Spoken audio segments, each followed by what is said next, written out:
Amis du jour, bonjour. Amis du soir, bonsoir.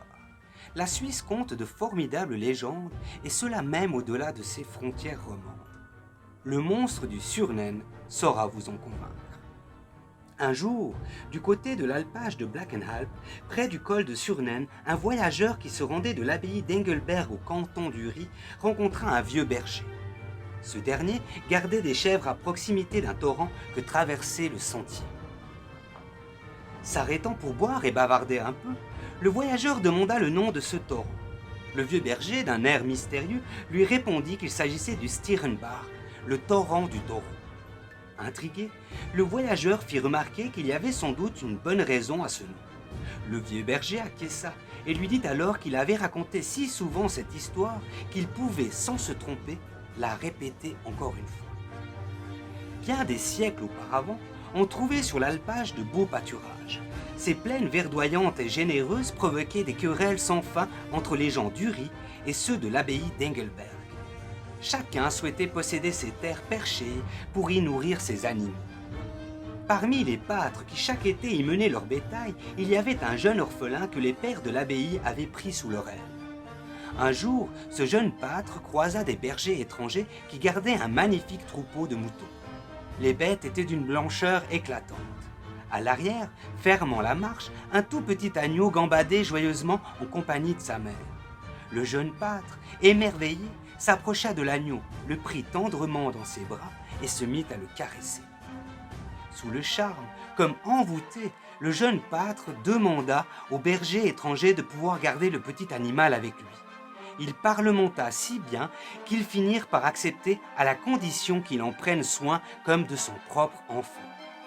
Le jeune pâtre promit et emporta le sourire aux lèvres le petit agneau. Il donna toute l'attention nécessaire à son nouveau compagnon. Il passait les heures à le caresser en le contemplant à tel point qu'il en négligea bientôt son troupeau. Son amour pour ce petit agneau était au-delà de toute mesure, si bien qu'un soir, il emmena l'agneau dans la petite chapelle qui était sur l'alpage et prit de l'eau bénite pour le baptiser. Baptiser un animal est considéré comme un péché et la colère du ciel fut immédiate. Des nuages sombres envahirent l'alpage. La contrée fut immédiatement plongée dans l'obscurité. Un orage terrible éclata, projetant des éclairs de feu tout autour du jeune pâtre tétanisé. Alors, sous ses yeux effarés, le petit agneau se transforma en un monstre terrible. Grand comme un ours, à la gueule de loup, à la queue fourchue et aux griffes de dragon, la bête se jeta sur lui et le terrassa. Ce fut le chaos sur la montagne. Le Kreis, la bête, sema l'effroi et la désolation sur son passage. Ses rugissements résonnaient en écho jusque dans la vallée. Les troupeaux furent décimés et les hommes sauvagement attaqués. Plus personne n'osa monter au col du Surnen. Cette situation perdura pendant des années. À chaque fois qu'un courageux tentait d'atteindre l'alpage, un orage éclatait et le démon surgissait. Dans une ultime tentative, des chasseurs aguerris partirent en nombre pour tenter une battue. Mais la bête, méfiante et diabolique, déjoua tous leurs pièges et tua plusieurs d'entre eux. Les survivants s'enfuirent à toutes jambes, on cessa alors d'affronter le monstre. Tous les hommes vécurent dans la peur permanente et le chagrin. Il fallait pourtant trouver une solution.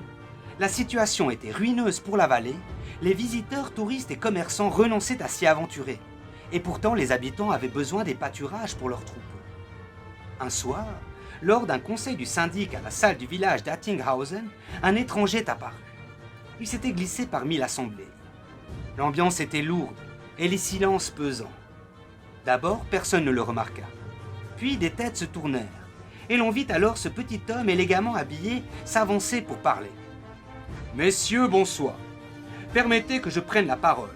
J'arrive justement d'Engelberg par le col et j'ai personnellement vu la bête. Je l'ai bien observée et j'ai une solution à vous proposer pour en venir à bout. Mais avant cela, auriez-vous l'amabilité de me servir une coupe de votre bon vin? J'ai terriblement soif. » Après quelques secondes d'hésitation, le syndic fit un signe et on lui servit du vin. Il but calmement. L'assemblée entière était suspendue à ses lèvres. « Voilà ce que vous devrez faire scrupuleusement, dit l'homme.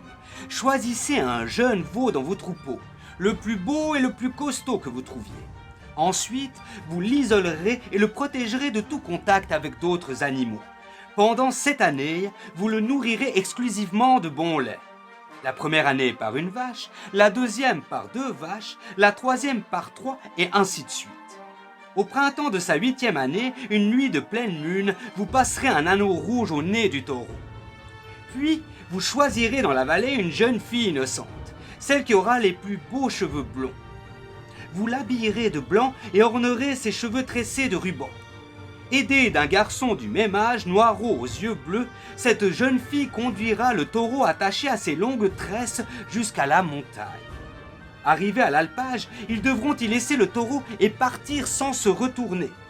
Si vous faites cela, il est certain que le taureau vous débarrassera à tout jamais de la bête. Les hommes se regardèrent alors intrigués, toujours silencieux. Puis une rumeur enthousiaste monta bientôt dans la salle. Le syndic, souhaitant alors s'adresser à l'inconnu, le chercha du regard vainement. Ce dernier avait disparu, parti aussi mystérieusement qu'il était arrivé. Personne ne le revit jamais. Mais les hommes firent exactement ce qu'il avait dit.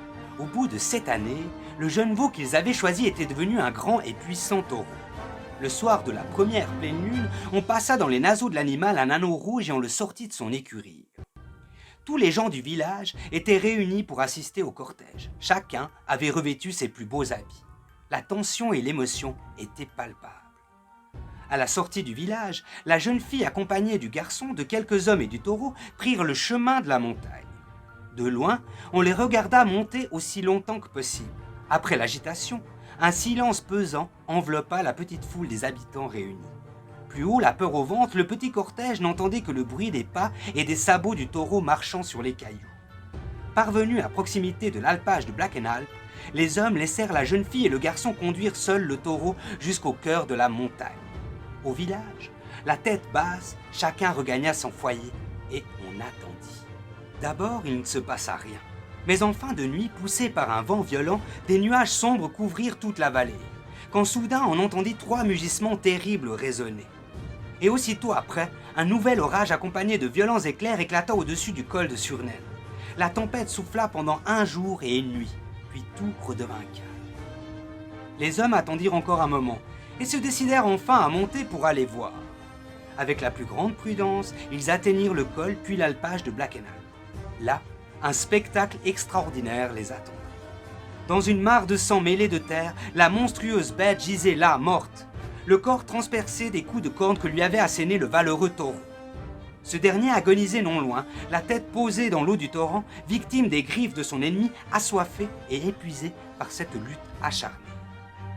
Arrivé au bout de son récit, le berger raconta encore aux voyageurs fascinés que c'est en hommage que les gens d'Uri décidèrent d'orner leur drapeau d'un taureau au nez percé d'un anneau rouge. Voilà mes amis, c'est tout pour aujourd'hui. Quelle étrange histoire, n'est-ce pas? Vous connaissez désormais l'origine du drapeau d'Uri. En attendant de vous retrouver, prenez soin de vous.